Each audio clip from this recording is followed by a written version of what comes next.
Aku pernah berpikir bahwa keluarga adalah tempat paling aman di dunia ini, tempat di mana cinta tak pernah pudar meski badai datang.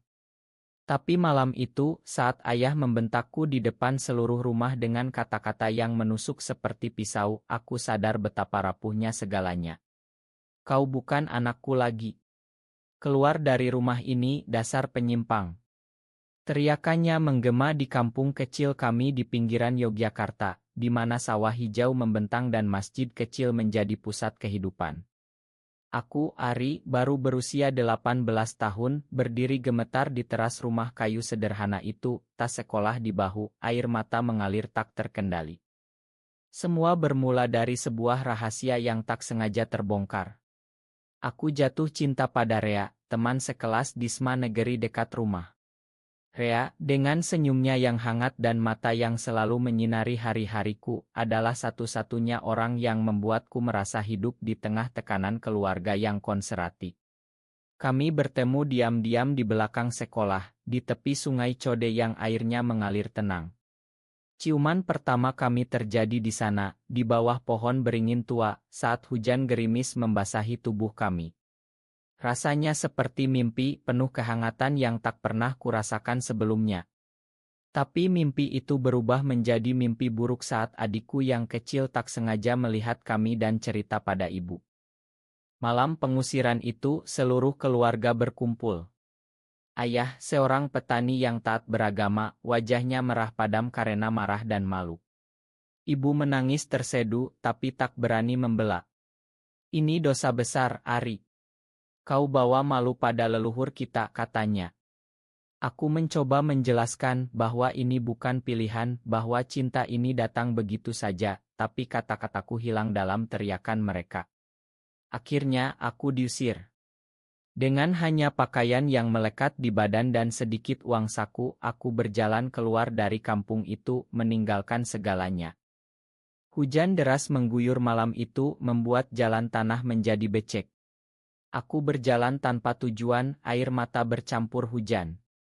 Di tengah kegelapan, aku tiba di rumah Budona, seorang janda kaya yang tinggal sendirian di rumah besar bergaya kolonial di ujung kampung.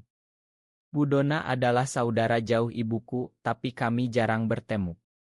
Dia dikenal sebagai wanita mandiri yang mengelola warisan suaminya, seorang pengusaha batik yang telah tiada. Pintu rumahnya terbuka saat aku mengetuk, basah kuyup dan menggigil. Ari.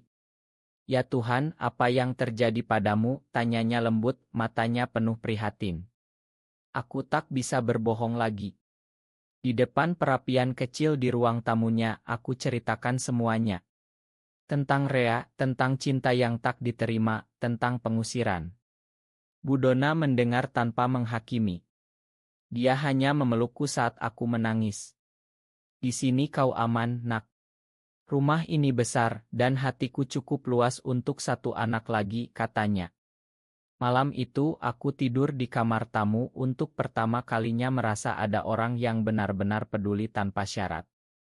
Hari-hari berikutnya, Budona menjadi ibu angkatku. Dia tak pernah bertanya lebih dalam, tapi selalu ada. Dia ajari aku banyak hal, mengelola kebun kecil di belakang rumah, membatik seperti suaminya dulu, dan yang terpenting, menerima diri sendiri. Cinta itu tak salah, Ari. Yang salah adalah orang yang tak mau mengerti, katanya suatu sore saat kami duduk di teras menghadap sawah. Rea. Dia menghilang setelah kejadian itu. Katanya pindah ke Jakarta bersama keluarganya, takut akan gosip yang menyebar. Hatiku hancur, tapi Budona bilang waktu akan menyembuhkan. Tahun-tahun berlalu di rumah itu. Aku kuliah di Universitas Negeri di Yogyakarta, jurusan seni rupa, berkat beasiswa yang Budona bantu urus. Aku belajar hidup mandiri, tapi selalu pulang ke rumahnya setiap akhir pekan. Budona tak pernah menikah lagi, katanya cukup dengan kehadiranku. Kami seperti ibu dan anak, meski darah kami tak sama. Di kampung gosip tentangku perlahan redup, tapi keluargaku tak pernah mencariku. Ayah terlalu keras kepala, ibu terlalu takut. Satu hal yang tak pernah hilang adalah rasa cinta itu. Di hati Rea masih ada, meski aku tak pernah dengar kabarnya lagi.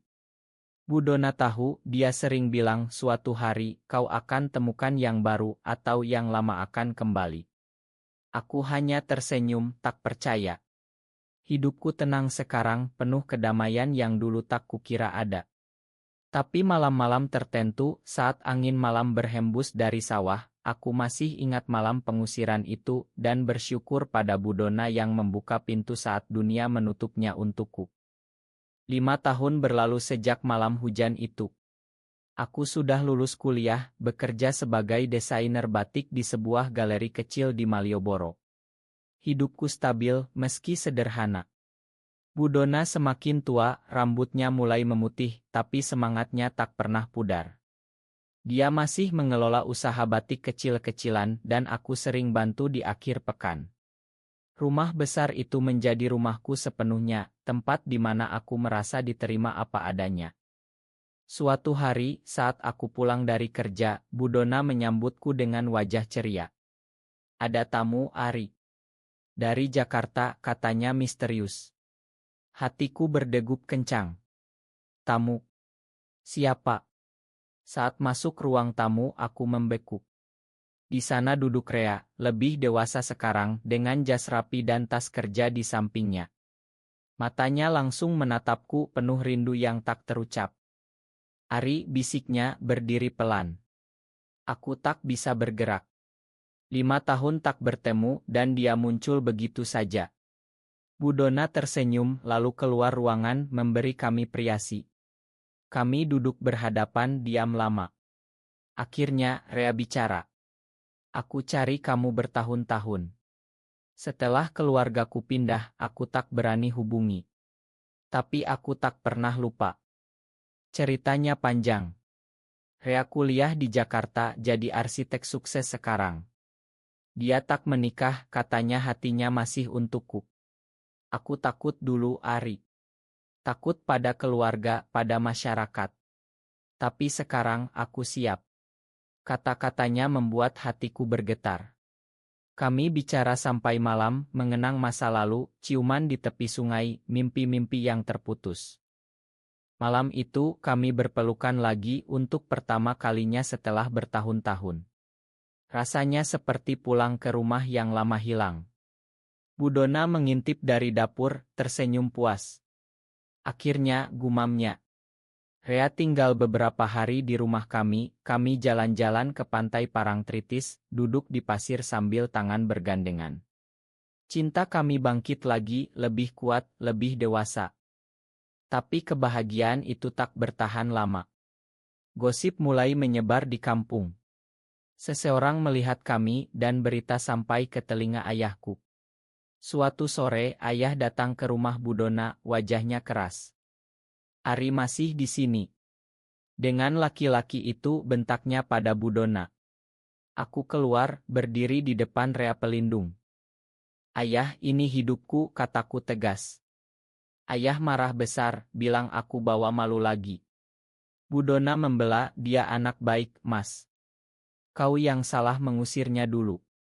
Pertengkaran hebat terjadi, ayah ancam putus hubungan selamanya dengan Bu Dona juga. Tapi kali ini aku tak mundur. Rea pegang tanganku erat, memberi kekuatan.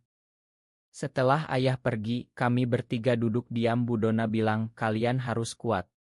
Cinta kalian indah, jangan biar orang lain rusak. Rea memutuskan tinggal lebih lama, bantu usaha batik sambil cari proyek di Yogyakarta. Kami mulai hidup bersama, meski diam-diam, malam-malam kami penuh bisik cinta, rencana masa depan. Aku rasakan kebahagiaan sejati yang dulu hanya mimpi. Tapi konflik tak berhenti. Adikku yang dulu bocorkan rahasia, sekarang dewasa, datang diam-diam, dia minta maaf, bilang menyesal. Aku tak paham dulu, Kak. Sekarang aku ngerti. Air matanya jatuh, kami berpelukan. Perlahan sebagian keluarga mulai melunak, kecuali ayah. Rea dan aku semakin dekat. Kami bicara tentang masa depan, mungkin pindah ke Bali atau Jakarta di mana lebih terbuka. Tapi Bu Dona bilang, tetap di sini, buktikan pada mereka bahwa cinta kalian tak salah. Kami setuju. Usaha batik mulai berkembang berkat ide Rea. Galeri kami ramai pengunjung dari kota. Hidup terasa sempurna, penuh romansa yang tenang. Pagi-pagi kami bangun bersama, sarapan di teras, tangan saling genggam. Bu Dona seperti ibu yang bangga melihat anak-anaknya bahagia. Tapi di balik itu aku tahu badai besar akan datang. Ayah tak akan diam begitu saja. Konflik meledak saat ayah mengumpulkan seluruh keluarga besar di rumah lama. Undangan datang melalui adikku, ayah mau bicara tentang Ari. Rea dan aku memutuskan hadir, didampingi Bu Dona. Rumah kayu itu penuh orang, wajah-wajah familiar yang dulu menatapku dengan jijik. Ayah berdiri di tengah, suaranya lantang. Ari bawa penyimpang lagi ke kampung ini. Kita tak bisa biarkan. Beberapa paman mengiyakan, bilang ini aib besar. Aku berdiri, tangan Rea di bahuku. Ayah, ini Rea, orang yang aku cintai. Kami tak lakukan salah apa-apa. Pertengkaran sengit. Ayah bilang aku durhaka, tak hormat leluhur. Ibu menangis diam di pojok. Tiba-tiba seorang paman bilang sesuatu yang menusuk, Bu Dona yang salah, lindungi penyimpang ini. Bu Dona marah, bela aku habis-habisan. Kalian yang kejam. Anak sendiri diusir, sekarang mau apa lagi? Di tengah kekacauan, Rea bicara tenang. Paman, tante, saya hormati kalian. Tapi cinta ini tulus. Kami kerja keras, bantu masyarakat lewat usaha batik. Apa salahnya? Beberapa mulai diam, tapi ayah tak goyah. Dia ancam waris tak akan kuberikan, meski sebenarnya tak ada apa-apa. Malam itu pulang, kami lelah jiwa raga. Bu Dona sakit dada, tapi sembunyikan. Jangan khawatir, ini cuma capek, katanya.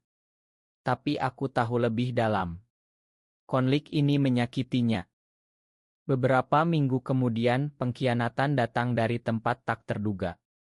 Teman lama Rea di Jakarta hubungi, bilang Rea punya pacar perempuan di sana, tunangan rahasia untuk bisnis keluarga. Aku konfrontasi Rea, dia menyangkal, tapi bukti oto muncul. Hatiku hancur lagi. Kamu bohongi aku, tanyaku, air mata jatuh. Rea jelaskan itu dulu sebelum ketemu aku lagi. Tunangan dipaksa keluarga, tapi dia sudah putus. Aku pilih kamu, Ari. Percaya aku. Tapi keraguan menyelinap. Aku butuh waktu sendiri. Bu Dona sakit semakin parah, masuk rumah sakit. Dokter bilang jantung lemah karena stres. Di ranjang rumah sakit, dia pegang tanganku. Jangan tinggalkan Rea kalau dia tulus. Cinta butuh pengampunan. Kata-katanya membuatku menangis. Rea buktikan kesetiaannya, batalkan segala di Jakarta, pindah permanen ke Yogyakarta. Dia bantu rawat Bu Dona, tak pernah lelah. Perlahan hatiku luluh lagi. Kami baikan, lebih kuat. Tapi ayah datang ke rumah sakit, lihat Rea rawat Bu Dona. Wajahnya berubah. Kalian benar-benar serius, tanyanya pelan. Untuk pertama kalinya ada keraguan di matanya. Bu Dona pulih perlahan, tapi konflik keluarga mencapai puncak. Ayah sebarkan gosip bahwa usaha batik kami haram karena duit penyimpang. Pelanggan menurun, galeri sepi. Kami hampir bangkrut. Rea dan aku berjuang mati-matian. Kami buat pameran batik tematik tentang toleransi, undang media lokal. Cerita kami bocor ke koran, jadi berita viral di media sosial. Banyak dukungan dari anak muda Jakarta dan Bali, tapi juga hujatan dari konserati. Ayah marah besar, datang ke galeri dengan beberapa warga. Tutup ini. Jangan racuni kampung, bentaknya. Bentrok hampir terjadi, tapi polisi datang. Di tengah itu, Bu Dona muncul, meski lemah. Mas, cukup. Ari anak kita bersama sekarang. Kau mau kehilangan dia selamanya. Ayah diam, matanya berkaca. Malam itu, dia datang sendirian ke rumah. Aku salah dulu, katanya pelan pada aku. tapi susah terima. Kami bicara panjang untuk pertama kalinya tanpa marah. Rea duduk diam, hormat. Pengkhianatan lain muncul, mantan tunangan Rea datang dari Jakarta, hamil katanya anak Rea. Skandal besar. Rea syok, bilang itu bohong, Tesna nanti buktikan.